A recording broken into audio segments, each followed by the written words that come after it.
بسم اللہ الرحمن الرحیم۔ السلام علیکم۔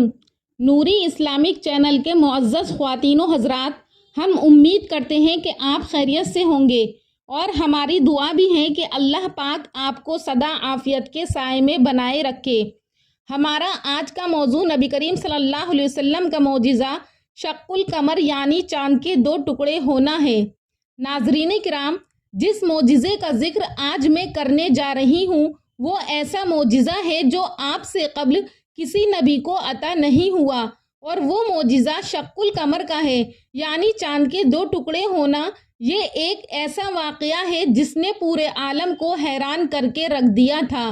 جس طرح اللہ تبارک و تعالیٰ نے دیگر انبیاء کرام کو مختلف معجزات عطا فرمائے، اسی طرح سرکار دو عالم صلی اللہ علیہ وسلم کی ذات کو سراپا معجزہ بنا کر دنیا میں بھیجا۔ آپ سے پہلے جتنے بھی انبیاء اکرام دنیا میں تشریف لائے سب کسی خاص معجزے کے ساتھ مخصوص تھے، لیکن آپ کی عادت و اطوار اور آپ پر قرآن کا نازل ہونا یہ بھی کسی معجزے سے کم نہیں ہے، اور حضور صلی اللہ علیہ وسلم کا معجزہ شق القمر یعنی چاند کے 2 ٹکڑے ہونا، اس معجزے کی تصدیق کے لیے خصوصی طور پر اللہ تبارک و تعالیٰ نے سورہ قمر کی آیات نازل فرمائیں، جس میں ارشاد ربانی ہے کہ قیامت قریب آ گئی ہے اور چاند پھٹ گیا ہے، اور اگر وہ کوئی نشانی دیکھتے ہیں تو منہ پھیر لیتے ہیں اور کہنے لگتے ہیں کہ یہ بڑا زبردست جادو ہے۔ عقل کے اندھے اس کو جادو کہہ کر ٹال دیا کرتے تھے۔ آخر کار ان کی فرمائش پر ایک رات شق القمر کا معجزہ دکھایا گیا۔ حضور صلی اللہ علیہ وسلم کے دستے مبارک سے چاند کے 2 ٹکڑے ہونا ایسا حقیقی واقعہ ہے جس کی صداقت میں کسی کو شک و شبے کی کوئی گنجائش نہیں۔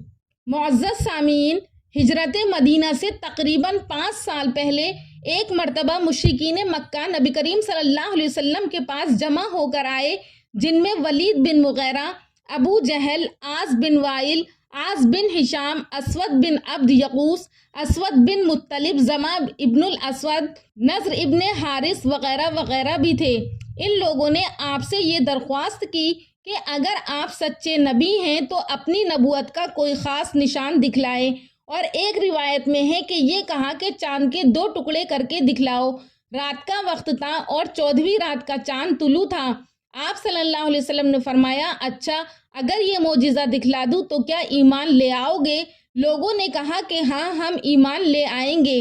حضور صلی اللہ علیہ وسلم نے حق جل شانہ سے دعا کی اور انگلی مبارک سے چاند کی طرف اشارہ فرمایا۔ اسی وقت چاند کے 2 ٹکڑے ہو گئے۔ ایک ٹکڑا جبل ابی قبیس پر تھا اور دوسرا ٹکڑا جبل قیقعان پر تھا۔ دیر تک لوگ حیرت سے دیکھ رہے تھے۔ حیرت کا یہ عالم تھا کہ اپنی آنکھوں کو کپڑے سے پوچھتے تھے اور چاند کی طرف دیکھتے تھے تو صاف 2 ٹکڑے نظر آتے تھے، اور حضور صلی اللہ علیہ وسلم اس وقت یہ فرما رہے تھے، اشہدو اشہدو، اے لوگو گواہ رہو، اے لوگو گواہ رہو۔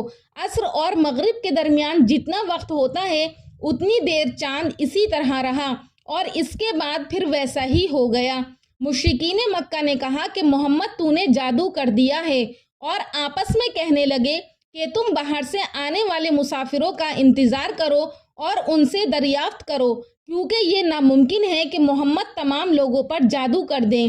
اگر وہ بھی اسی طرح اپنا مشاہدہ بیان کریں تو سچ ہے، اور اگر یہ کہیں کہ ہم نے نہیں دیکھا تو سمجھنا کہ محمد نے تم پر سحر کیا ہے۔ چنانچہ مسافروں سے دریافت کیا گیا۔ ہر طرف سے آنے والے مسافروں نے اپنا مشاہدہ بیان کیا کہ ہم نے شق قمر دیکھا ہے، مگر ان شہادتوں کے باوجود بھی معاندین ایمان نہ لائے اور یہ کہا کہ یہ مستقل رہنے والا جادو ہے، یعنی عنقریب اس کا اثر زائل ہو جائے گا۔ اس پر یہ آیات نازل ہوئیں، اقتربت الساعۃ وانشق القمر وإن يروا آیۃ یعرضوا ویقولوا سحر مستمر۔ معجزہ شق القمر کا رسول اللہ صلی اللہ علیہ وسلم کے زمانے میں واقع ہونا قرآن کریم اور احادیث متواترہ اور احادیث صحیحہ سے ثابت ہے، اور اس پر تمام سلف اور خلف کا اجماع ہے۔ معزز سامعات، یہ تھا نبی کریم صلی اللہ علیہ وسلم کے چاند کے 2 ٹکڑے ہونے کا واقعہ، جو کہ میں نے آپ کو قرآن اور احادیث کی روشنی میں بیان کیا ہے۔ آخر میں اللہ تبارک و تعالیٰ سے دعا ہے کہ اللہ پاک ہم سب کو دین محمدی پر عمل پیرا ہونے کی توفیق عطا فرمائے۔ امید کرتی ہوں کہ آپ کو میری آج کی ویڈیو پسند آئی ہوگی۔ انشاءاللہ پھر ملاقات کروں گی ایک نئے ٹاپک کے ساتھ اگلی ویڈیو میں، تب تک کے لیے اللہ حافظ۔